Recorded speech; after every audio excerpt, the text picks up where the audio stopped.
I thought you might be interested to hear. The reason I thought you might be interested to hear it is because trophy hunters like to sell themselves as conservationists. The only part of that that's true is the word con. But I can assure you that's not true. Killing something isn't conservation, as the signs say. You know what? I really love all of you guys for being here, and I love all the... We just talked about this a few moments ago, the fact that you all agree with me. If I talk about trophy hunters now, I guarantee every single one of you agrees with everything I'm going to say. Already, I won't change a single thing. It's the people walking past that I really want to talk to.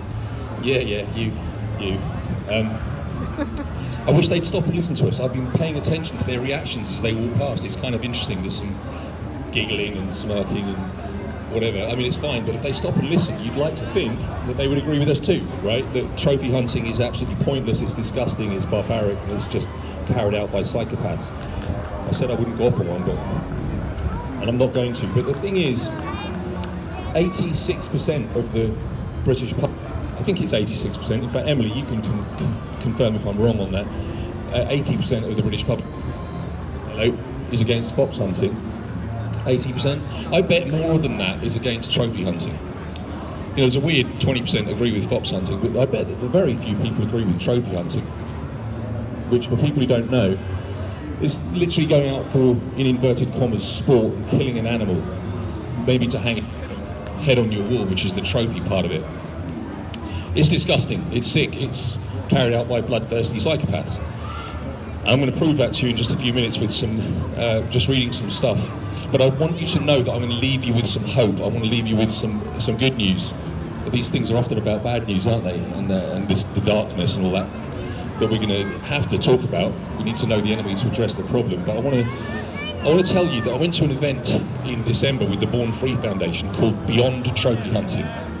And the idea of this event was to find sustainable ways to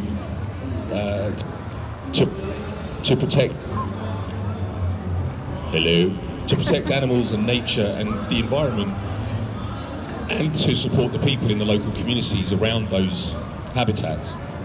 And in that event was an amazing man called Ralph Chamey, who was the assistant director of the International Monetary Fund. And right now you're thinking, what is this guy talking about? What's this got to do with trophy hunting? But it comes good, I promise you. He was talking about an endeavour that he is a co-founder of, and that endeavour is called Rebalance Earth.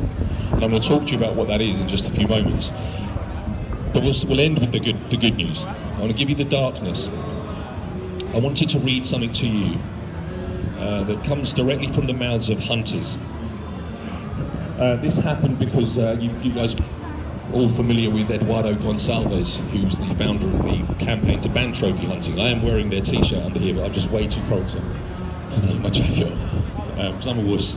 And they were creating a series of mini documentaries, and those mini documentaries were used in the the effort to get Parliament to pass the bill in the House of Commons recently, which they succeeded in November, as you probably recall, to ban trophy hunting and to ban the import of trophies, I believe it was, and it was a success. But they put together some mini documentaries.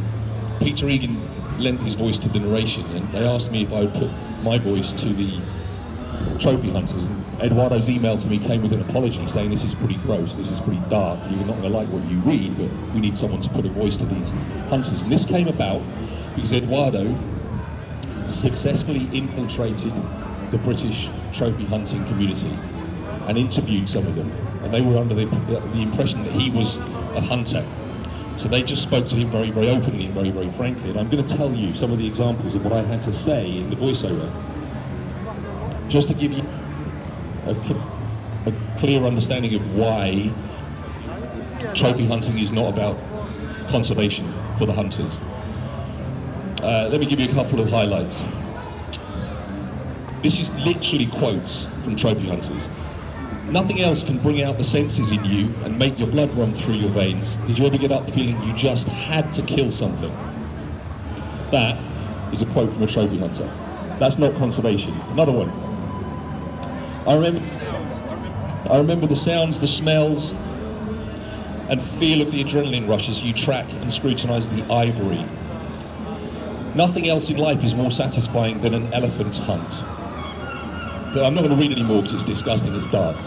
And I'm going to leave you with hope, as I said. But those are quotes, and I have a huge document full of them, which is what I had to put in the news. It was pretty sickening to have to do it. And every single one of them was a quote directly from a trophy hunter's mouth.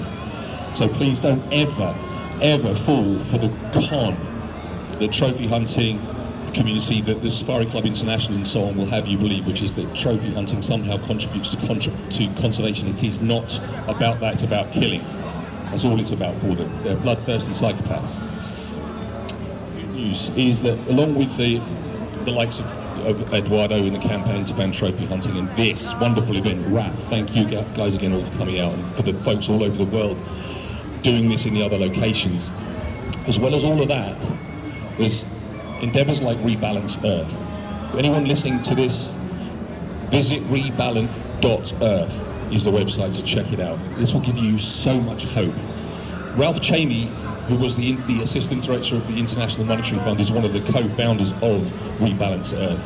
What this essentially does in a nutshell, and I have to put it in layman's terms because that's all I understand, it's got a lot to do with business and finance and the economy, but it basically puts a value on nature alive rather than dead. And this fills me with enormous hope, because this is talking about the money people, right? This is what all the decisions are made based on, is money.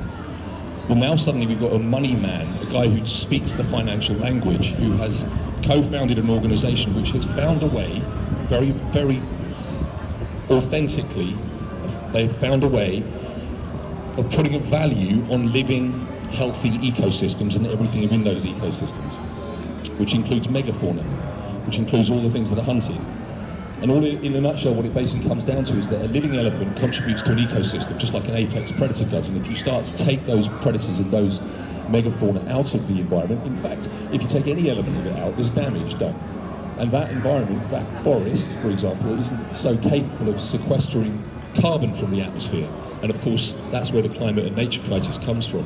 They've found a way to put a value on a living elephant, to times its value by 52 weeks in the year, by the number of years it might live. And suddenly, I found myself at an event last Tuesday, hosted by Rebalance Earth. It's called Natural Capital Conference. The Natural Capital Conference was sponsored and attended by the likes of Ernst & Young, PricewaterhouseCoopers, AXA Investments, huge multinational organisations. One of them, Federated Hermes. They had the head of investments from Federated Hermes. I'd never heard of the company before, but they manage a fund of $669 billion, that's with a B, $669 billion. They were there. And the point is, Ralph Chamey speaks their language, is basically selling them the idea of carbon credits for living ecosystems, living elephants, living lions, and it's working. So there's hope, and I wanted to leave you with that. In a nutshell, as well as that, real men shoot animals with a camera, not a gun. Thank you very much.